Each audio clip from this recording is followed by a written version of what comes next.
You have 1 new message. Hello? Hello? See? I told you you'd do just fine.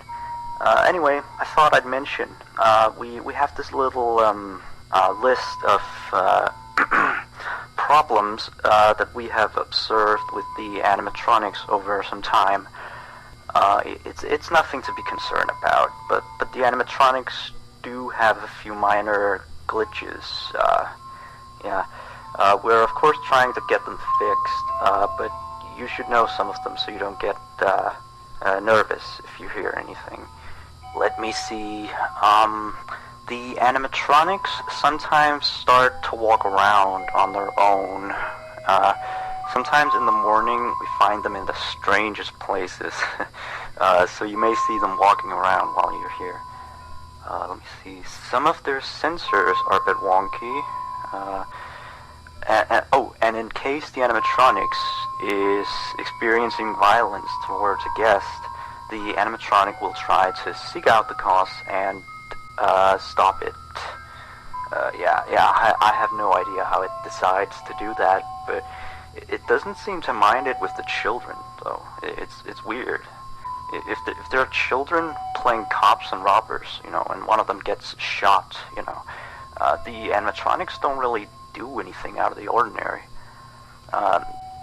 Except after that day, the animatronics don't really seem to function properly around adults, especially not around the staff. The animatronics seem to ignore you most of the time, unless you come near them, and they just turn their heads and look at you, like as if you just told a bad joke. I don't know, it's kind of creepy. But yeah, we kind of had an accident about a month ago. It seems to have, traumatized their systems or something like that. Anyway, we replaced the faulty animatronic with some brand new ones. Yeah, so he's stored way in the back until we can get someone to fix him. Anyway, if I were you, I'd keep the other ones at a distance, and use the doors if you have to. That would be it for now. Have a good night.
Now that we've